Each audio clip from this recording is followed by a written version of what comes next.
আজি আমাৰ টপিকটো হ'ল ডিফেক্টছ ইন সলিডছ। তোমালোকে জানা যে সলিড এটাত তাৰ পাৰ্টিকলছবিলাকে ৰেগুলাৰলি এৰেঞ্জ হৈ ক্ৰিষ্টেল লেটিছটো ফৰ্ম কৰে, কিন্তু সদায় এই লেটিছ পইণ্টবিলাকত এটমছ বা আয়নছ নাথাকিবও পাৰে। কেতিয়াবা কোনোবা এটা সলিডত লেটিছ পইণ্টৰ পৰা মানে এই যে ডটবিলাক ইয়াত দিয়া হৈছে, এই ইহঁতকতো লেটিছ পইণ্ট বুলি কোৱা হয় আৰু ইহঁতে এটা এটা এটমছ বা আয়নক বুজায়। কেতিয়াবা সলিডটোত এনেকুৱা এটা লেটিছ পইণ্টত এটমছ নাথাকিব পাৰে, মানে লেটিছ পইণ্টটো লেটিছ ছাইডটো খালী হৈ থাকিব পাৰে, অ'কে। আৰু তেতিয়া ইয়াত ইমপাৰফেকশ্যনছ আহি যায়। আৰু কেতিয়াবা এই যে খালী স্পেচবিলাক আছে মাজে মাজে এটমছবিলাকৰ, যাক ইণ্টাৰষ্টিচিয়েল ছাইডছ বুলি কোৱা হয়, এই ইণ্টাৰষ্টিচিয়েল ছাইডছবিলাকতো কেতিয়াবা এক্সট্ৰাকৈ এটম বা আয়নছ সোমাই থাকিব পাৰে। এনেকুৱা ধৰণৰ ইমপাৰফেকশ্যন থাকিলে সলিডটোত ডিফেক্ট থকা বুলি কোৱা হয়। So, defects are the imperfections present in solids. এতিয়া ইয়াত আমি অকল এই লেটিছ পইণ্টবিলাকত থকা ইমপাৰফেকশ্যনছৰ বিষয়ে পঢ়িম আৰু তাক কোৱা হয় পইণ্ট ডিফেক্টছ, অ'কে। পইণ্ট ডিফেক্টছৰ ডিফাৰেণ্ট টাইপছ আছে। তাৰ ভিতৰত আমি পঢ়িব লাগিব ষ্টয়কিঅমেট্ৰিক, ইম্পিউৰিটি এণ্ড নন ষ্টয়কিঅমেট্ৰিক ডিফেক্টছ। আজিৰ ক্লাছটোত আমি অকল ষ্টয়কিঅমেট্ৰিক আৰু ইম্পিউৰিটি ডিফেক্টছৰ ওপৰতেই পঢ়িম।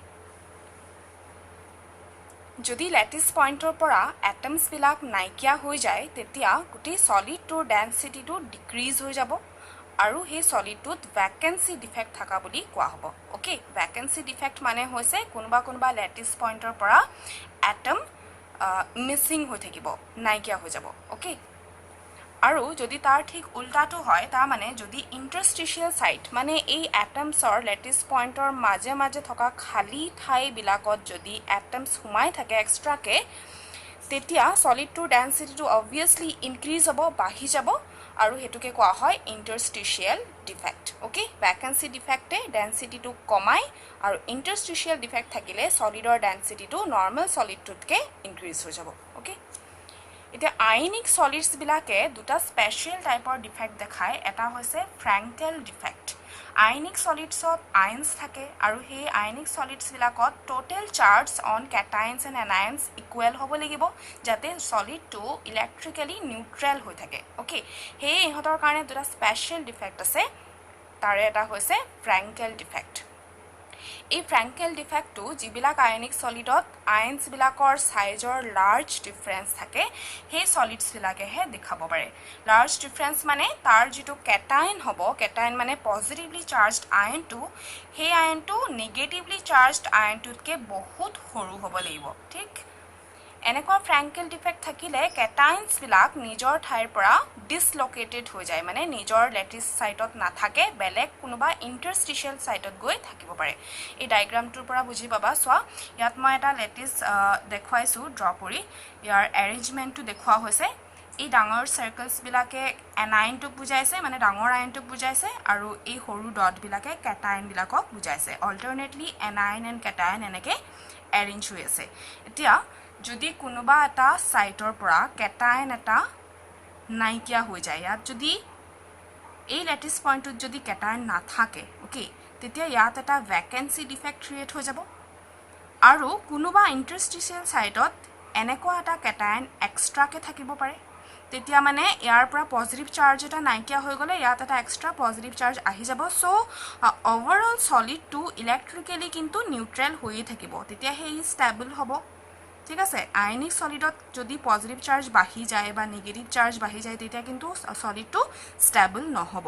কিন্তু ইয়াত আমি দেখিছোঁ যে ক'ৰবাৰ পৰা যদি কেটায়নটো নাইকিয়া হৈছে, ক'ৰবাত কিন্তু এক্সট্ৰাকৈও আছে, ঠিক তেনেকৈ বেলেগ ছাইটৰ পৰাও কেটায়ন নাইকিয়া হ'ব পাৰে, আৰু ঠিক তেনেকেই এক্সট্ৰাকৈ আৰু কেটায়ন কিন্তু ক'ৰবাত হ'লেও সোমাই থাকিব লাগিব, বুজি পাইছা। আৰু সেই ইয়াত ডেনচিটিৰ চেঞ্জ নহ'ব, কিয় কি আমি দেখিছোঁ যে ইয়াত এটা ছাইটৰ পৰা মিছিঙো হৈছে, কিন্তু এক্সট্ৰাকৈ ইণ্টাৰষ্টিচিয়েল ছাইটত প্ৰেজেণ্টো আছে। So' the density of the solid will remain unchanged due to Frenkel defect, বুজি পালানে এইটো।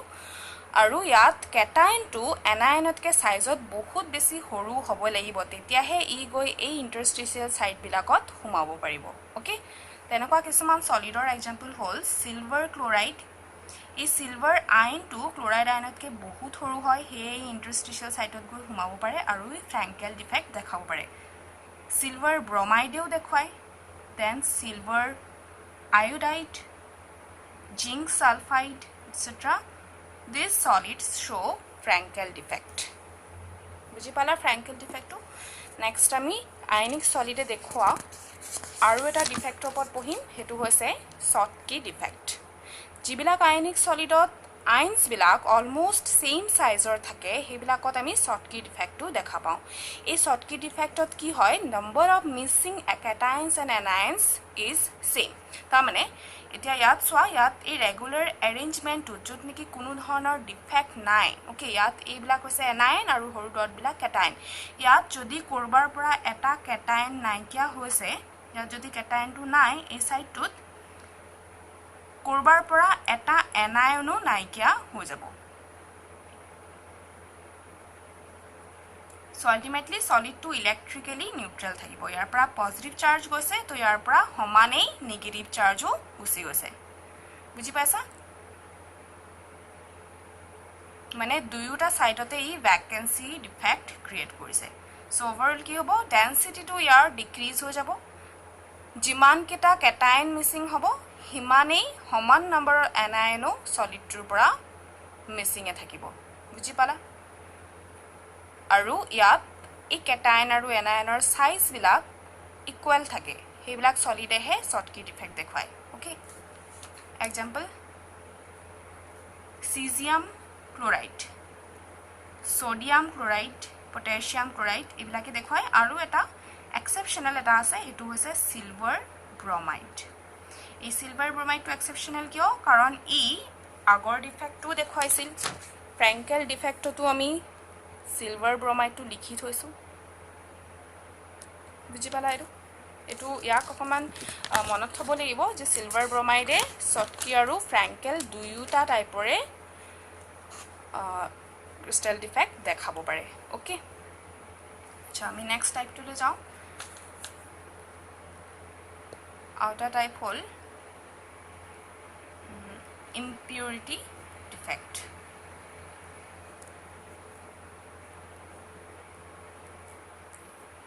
এতিয়ালৈকে আমি যিকেইটা ডিফেক্ট পঢ়িলোঁ সেইবিলাক আছিল ষ্টয়কিঅমেট্ৰিক ডিফেক্ট। ষ্টয়কিঅমেট্ৰিক ডিফেক্ট মানে এনেকুৱা ডিফেক্ট থাকিলে সলিডটোৰ ষ্টয়কিঅমেট্ৰিৰ কোনো ধৰণৰ চেঞ্জ নহয়। তাৰমানে সলিডটোত এটমছবিলাকৰ যিটো ৰেচিঅ' আছিল সেই ৰেচিঅ'টো সেম থাকে। অ'কে, এতিয়া আমি এতিয়া ছেকেণ্ড ডিফেক্টটো পঢ়িব লৈছোঁ, ইম্পিউৰিটি ডিফেক্ট। ইম্পিউৰিটি ডিফেক্ট মানে হৈছে যে সলিডটোত এটা বেলেগ আয়ন কেতিয়াবা প্ৰেজেণ্ট থাকিব পাৰে। তাৰ কোনোবা লেটিছ পইণ্টত সেই কম্পাউণ্ডত থকা আয়নৰ বাহিৰেও বেলেগ কিবা আয়ন মানে ডিফাৰেণ্ট আয়ন এটা যদি অকুপাই কৰি থাকে তেতিয়া তাত ইম্পিউৰিটি ডিফেক্ট এটা ক্ৰিয়েট হয়। ঠিক আছে, মল্টেন সোডিয়াম ক্লোৰাইড,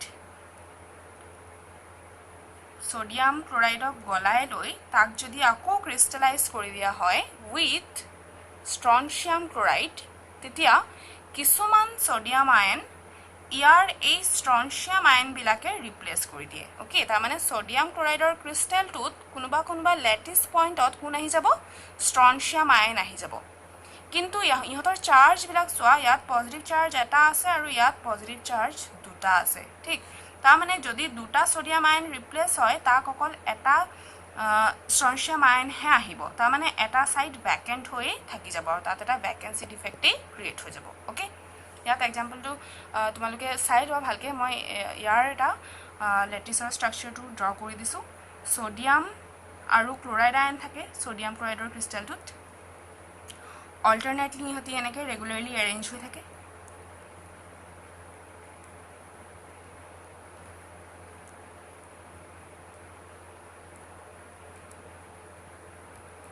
এতিয়া ইয়াত যদি দুটা সোডিয়াম আয়ন নাইকিয়া হৈ যায় লেটিছ পইণ্টৰ পৰা, ধৰি লৈছোঁ যে ইয়াৰ পৰা সোডিয়াম আয়নটো নাইকিয়া হৈছে, তাক কোনে ৰিপ্লেচ কৰিব?